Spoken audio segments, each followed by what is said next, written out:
بسم الله الرحمن الرحیم. السلام علیکم ویورز، واجد هاشمی. امید کوم چې ټول بخیر. په بایننس فیوچر ټریډینګ باندې ما ویډیو شروع کړی یو ویډیو په ما الریډي اپلوډ کړی دا. ویډیو نمبر 1 موږ په دې کړی و چې په دې کې موږ کم قسم ټریډینګ کوو. ټیک ده. یو موږ وی چې مطلب لانګ یو شارټ نو هغه ما په ډیټیل سره ډیسکس کړی دی. که چا نه کتلی بر په دې لینک کې وتا سره راشي پای کلیک کوي هغه وګورئ. نه ویډیو نمبر 2 په دې دا چې موږ په دې کې نن فیچر پیجنو چې نن به موږ کاین څنګه سرچ کوو بیا په دې کې مطلب موږ ټریډ لګاو څنګه.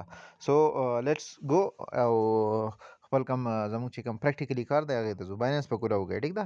چې بایننس په کولاو کوو د ټول نه اول به تاسو د فیوچر ته راشئ. کو تاسو په هوم کې که بهر ځای کې د فیوچر ته به راشئ. ټیک ده.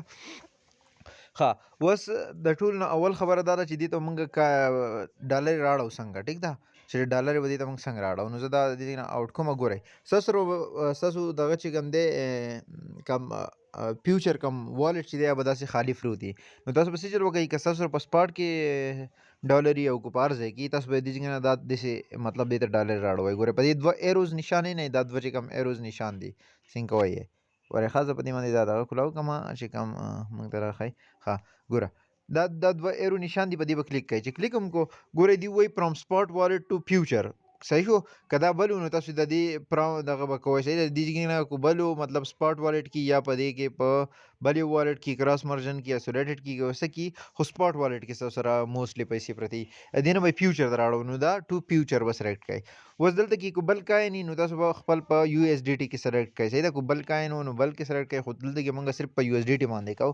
په کاینونو باندې هم کېږي خو زه یو ایس ډي ټي ولته څه پریفر کوم. ټیک ده. دا به تاسو د دې نه یو ایس ډي ټي سلیکټ کړئ. اوس تاسو زما سره د 27.79 ډالر ښایي. صحیح ده. نو زه ټولې راوړم. ګورئ زه میکزیمم ټولې وم نو ټولې به دلته کې راشي او زه به یې کنفرم کړم.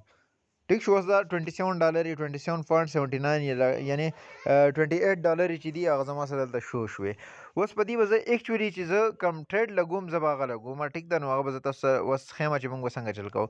تاسو څوک چې کاین سرچ کوئ نو دا بر دا ځای نه دا 2 دا ایرو نشان دی په دې به کلیک کوئ. دلته کې به ډېر ښه کاینونه راشي. صحیح شو. تاسو په دې کې دا ټول هم کتی شئ او که تاسو چا سپیسیفیک نیم ویلی وي چې هغه سرچ کوئ. زه وایم چې اے پی ای سرچ کوئ. اے پی ای یا زه وایم چې اف آی اف ټي ټي سرچ کړئ. اف ټي ټي دا یو کاین نوم دی. اف ټي ټي صحیح شو. اف ټي ټي ما سرچ کوی یو ایس ډي ټي والا دا به سلیکټ کو.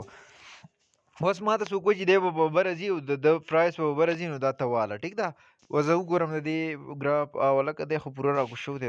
په ډی کې وګورم دی ډېر زیات راکوز شوی دی. نو ما ته څوک وایي چې دی په بره ځي. ټیک شو. نو زه به دی په بره علمه نو څنګه به علمه زه به دې ته راشم دلته کې دې کاین ته هغه بای لانګ به یې زه وایم چې دی به بره ځي نو دا بای لانګ به ووایم. ټیک شو. دا نور شیزونه به درته زه ایکسپلین کوم 1 بای 1 خو مخکې تاسو ځان په دې پوه کړئ. زه به دا ووایم. اوس زما سره 27 ډالر دي. زه وایم چې په دې کې زه د 46% دا علامه په بره. صحیح شو. دا مې وکنفرم مې کو. دا به اوس ولګي دلته کې ګورئ ولګېدی دی. ټیک شو. دی اوس په بره ولګېدی. مره 12 ډالر واغستو په بره باندې. اوس به زه دا 1 بای 1 بیا ایکسپلین کوم. نن ما صرف دا تاسو ته وښو چې موږ دې کې اوس کاین اخلو څنګه. ټیک ده. یعنې دا موږ کاین واغستو څنګه موږ چا ووي یا موږ په خپله ووي چې دې کاین پرایس به اوس په بره دي په 1.84 کې دی او موږ چې دی په بره ځي. صحیح شو. 2 ته به ځي 3 ته به ځي نو دی ما په بره واغستو. اوس ګورئ دلته کې ما ته شو کوي چې دا کاین تا واغست. اوس په دې کې دننه دا 1 بای 1 فیچر دی نو دا به زه ایکسپلین کوم چې دا د دې څه مقصد دی. صحیح ده. ښه نو دې کې پورې نن موږ کاین سرچ کو او بیا هم پکې مطلب ټریډ ولګو مطلب واغستو بای لانګ وکړو. کو بای شارټ نو دغه شانتې والی وی او چې څومره ډالر یې سره په شارټ کې والی خو موږ لانګ واغستو. ټیک ده. نو نیکسټ ویډیو به زه به دې کوم چې په دې کې دا فیچر څه څه دي. ټیک ده.